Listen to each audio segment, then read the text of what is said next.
Ok, hasta el momento, bueno, antes que nada, muchas gracias por su asistencia, por su estar, por su mirada y por su escucha. Pues bueno, voy a comenzar. Hasta el momento, mi tema de tesis es Educación Digital y Pandemia, el caso de los jóvenes universitarios. La siguiente, por favor. Ok, para comenzar quisiera yo explicar un poco sobre mis objetivos. Mi objetivo general es analizar las experiencias de los jóvenes estudiantes de la Universidad Veracruzana a raíz de la pandemia generada por la COVID-19, particularmente en el ámbito escolar de la región Jalapa. Y con los específicos, el uno sería principalmente describir las características personales de los jóvenes estudiantes. El número 2 sería identificar si tuvieron acceso a la tecnología, así como espacios de estudio durante la pandemia. Es decir, mi tesis se ubica en un solo corte, que es dentro de la pandemia, durante la pandemia. ¿Qué pasó con aquellos estudiantes durante? El número 3 es identificar las actividades escolares y el uso de las tecnologías digitales durante la pandemia. La 4 sería identificar las medidas preventivas ante la pandemia por COVID-19 y expectativas post-pandemia, ¿no?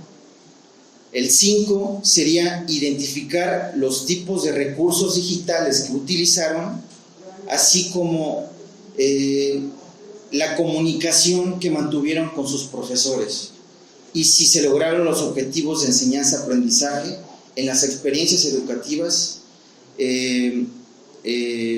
durante la pandemia, ¿no? Al finalizar cada semestre o cada periodo. Esos serían los objetivos específicos. La siguiente, por favor. Metodología. Bueno, aquí yo creo que cometí un error. No es... bueno, más bien es el método cualitativo, pero este método cualitativo parte de... y no es la fenomenología no es un diseño. La fenomenología es un método, es una teoría, y se basa principalmente no en la aplicación de la teoría, sino en la aplicación de la interpretación de las entrevistas que se realizan a través de las perspectivas de nuestros sujetos de estudio. Es decir, se detecta mediante la letra escrita, ya transcritas, se detectan las experiencias que se van surgiendo de acuerdo a los avances y los discursos de nuestros sujetos de estudio. Ese sería, o sea, lo que se aplica es la interpretación, la percepción, es el dato, ¿no? Ahora bien, esto logra, el método cualitativo logra identificar a través de los discursos los cambios estructurales en el ámbito escolar, ¿no? Lo que estaba diciendo, la comprensión de fenómenos sociales, de las experiencias de los actores educativos, en este caso los jóvenes universitarios. La segunda sería que también las construcciones de valores, es decir, el método cualitativo permite la construcción de estos valores e intereses del narrador, ¿no? Lo que quiere expresar en una manera del reconocimiento hacia el otro y viceversa, ¿no? Pongo 3 bloques, que es lo teórico, que sería como la literatura que hasta ahorita hemos buscado, tenemos archivado. Tenemos nacionales como unos 38 artículos, pero también tenemos internacionales y tenemos cerca de 50 artículos, ¿no? De la literatura que habla precisamente de jóvenes y pandemia. ¿Esto qué permitió? Primero, nos enfocamos en buscar la literatura nacional. ¿Qué pasa primero en México? Pero después, también paralelamente, nos interesó qué estaba pasando a nivel internacional, pero esta literatura la estamos dejando en un segundo plano para una posterior investigación. Primero nos enfocamos en lo nacional.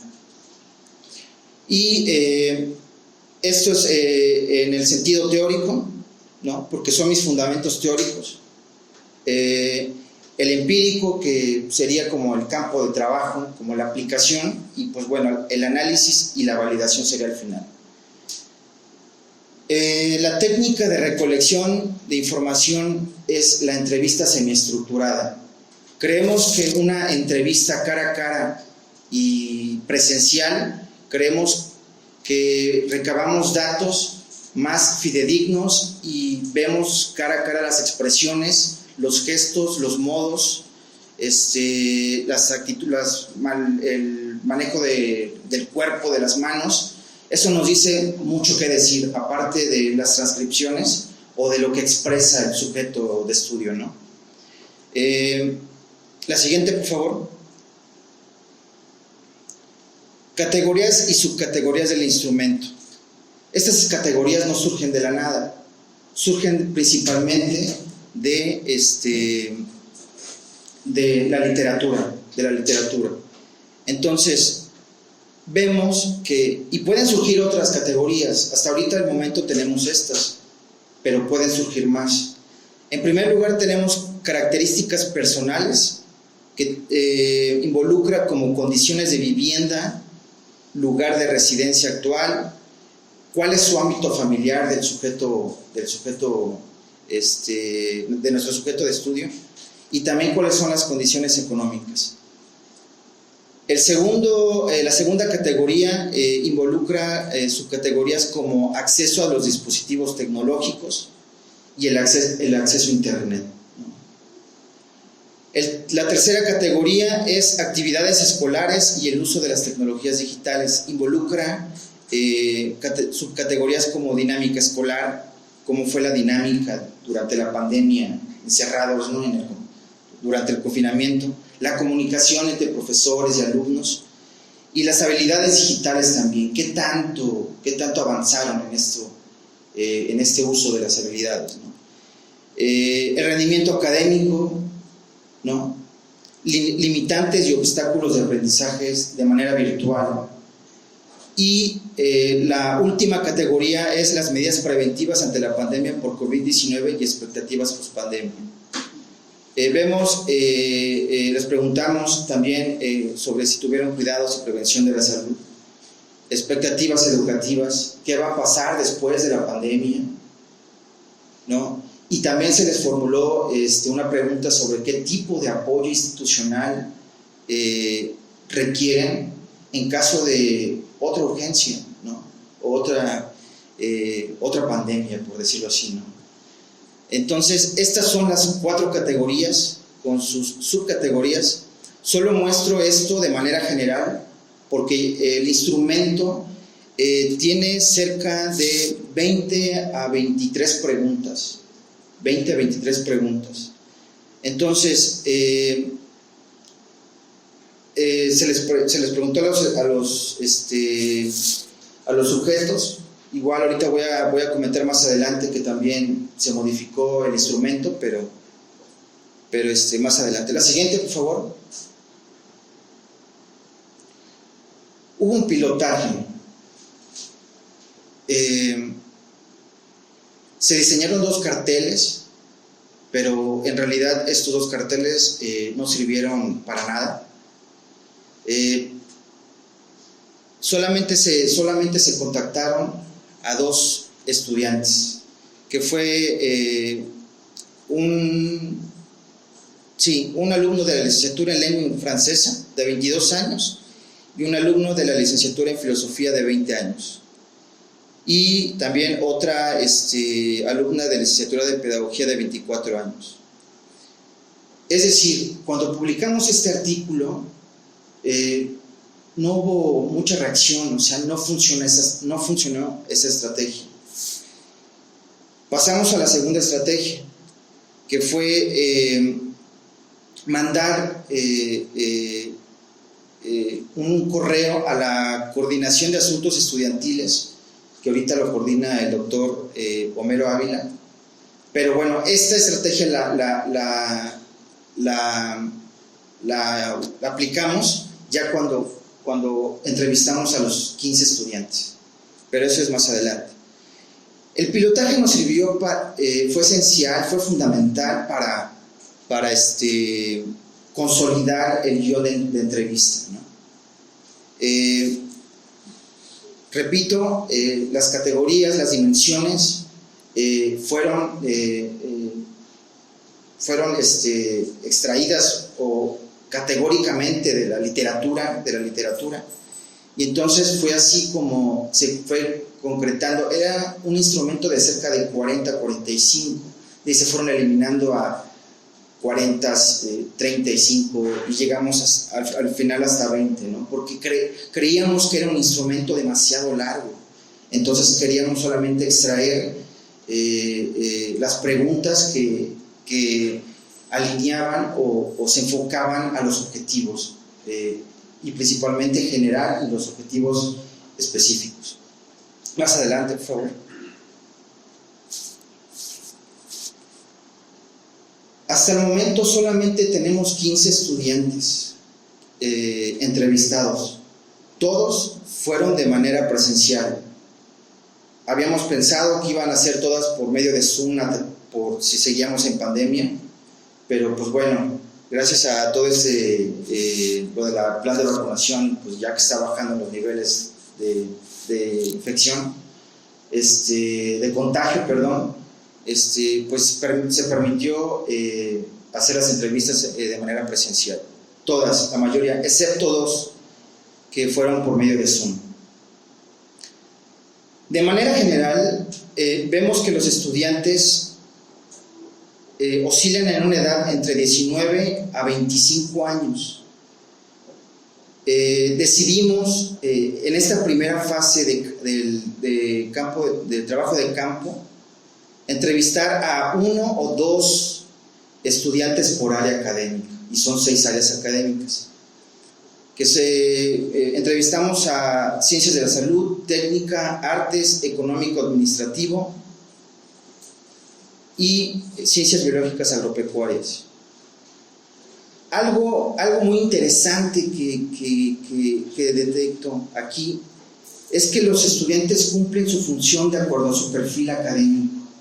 Ya lo comentaba el doctor Casillas, que realmente los discursos de los estudiantes, de los sujetos, varían de acuerdo a su formación. Y esto lo tomo como un resultado, porque, por ejemplo, el económico administrativo tiene muy poco discurso, pero mientras los de artes y los de ciencias de la salud fueron muy participativos y tienen mucho mayor discurso, y todavía tienen más discurso los que son de semestres superiores, mientras que los que son de semestres inferiores tienen poco discurso, ¿no?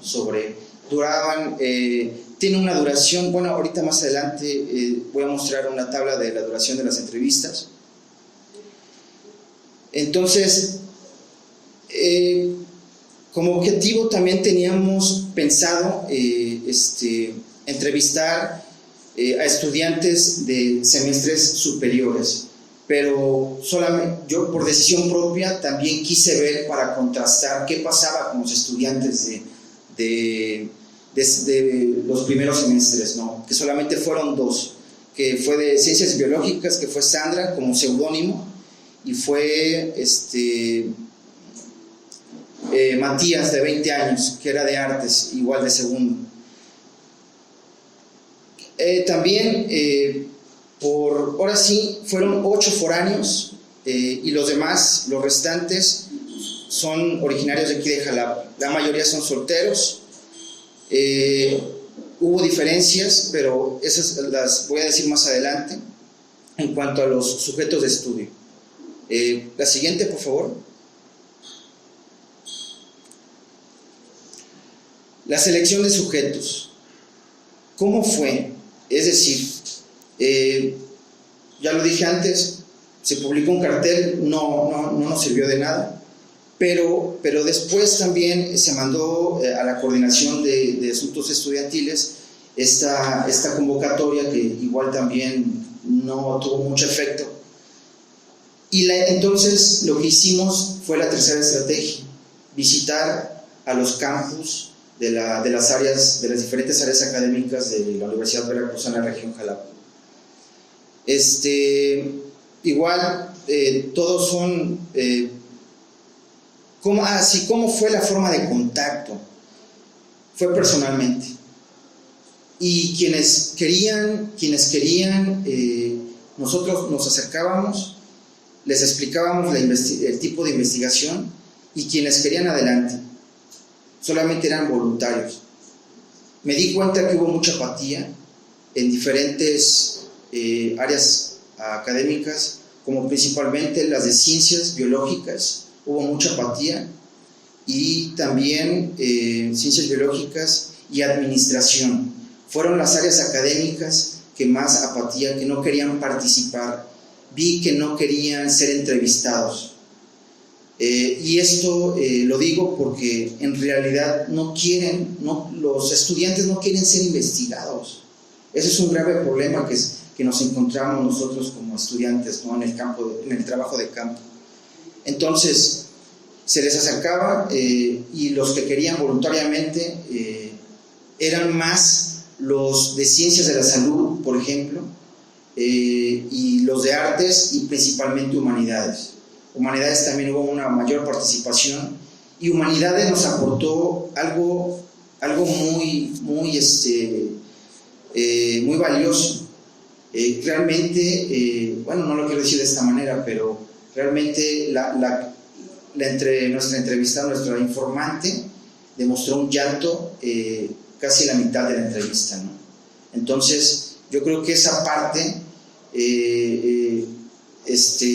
fue muy valioso para nosotros, porque incluso también pensó hasta en el suicidio, ¿no? dentro de la pandemia y dentro de las experiencias educativas. La duración de la entrevista duraban entre 11 minutos a 54 minutos, dependiendo de los discursos de los estudiantes.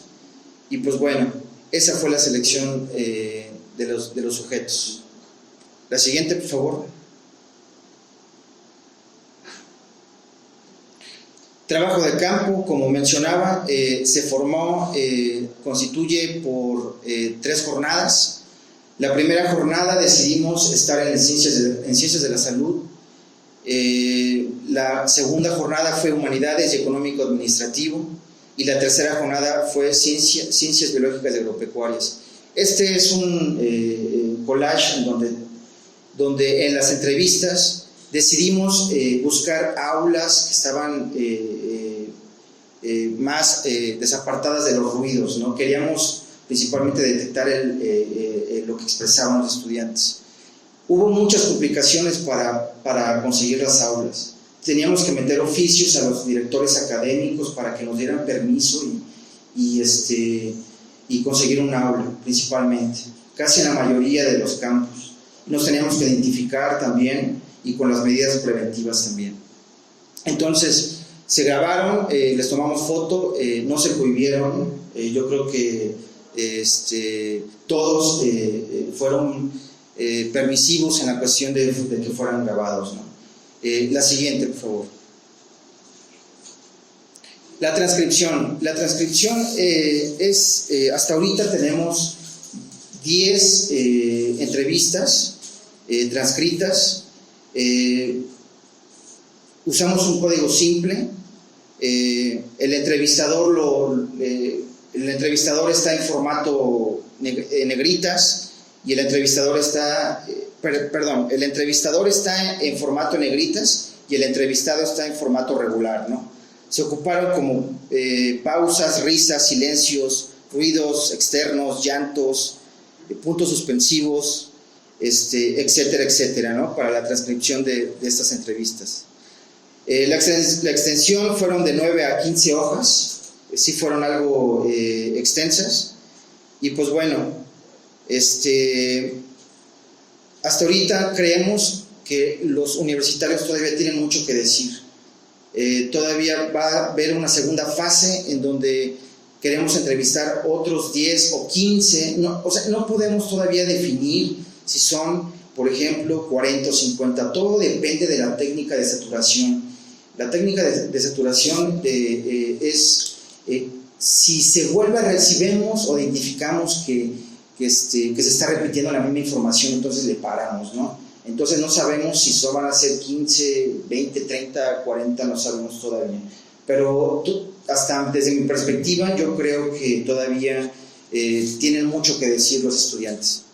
Y bueno, se va a utilizar más QDA a través del análisis categórico de nuestras categorías, por ejemplo, y de las subcategorías, y pues bueno, ahí esto es como una parte ilustrativa.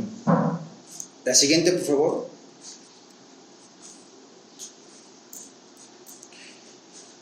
Referente a los resultados preliminares, yo creo que más bien le llamaría perspectivas. De manera ya muy breve, el sexo y el área académica de los estudiantes parecen tener influencia sobre las repercusiones económico y académicas, la disponibilidad de condiciones tecnológicas, así como de las experiencias educativas vividas de la pandemia, ¿no? Es decir, se reconoce que las repercusiones económicas y académicas durante la pandemia sí tienen un impacto en las condiciones tecnológicas. Eso es lo más importante que hemos descubierto. Bueno, y si ya se venía dando esto antes de la pandemia, pues ahorita en pandemia se vislumbró mucho más, ¿no? Vemos en la literatura que evidentemente los estudiantes, los jóvenes universitarios vivieron en una situación precaria, ¿no? Entonces, por lo tanto, existe y va a seguir existiendo una brecha digital a causa de la precariedad de los recursos tecnológicos y la falta de formación en habilidades tecnológicas debido a la desigualdad económica entre los jóvenes universitarios. Es decir, que la pandemia, como un corte o como un parteaguas dentro de la educación, en este caso en México, sí hubo repercusiones en los estudiantes, y principalmente que fueron las económicas y también las emocionales, que también ese es otro de las perspectivas que vemos que sí fueron afectados en el confinamiento, en el ámbito emocional de los estudiantes. Y pues hasta aquí me quedaría. Muchísimas gracias.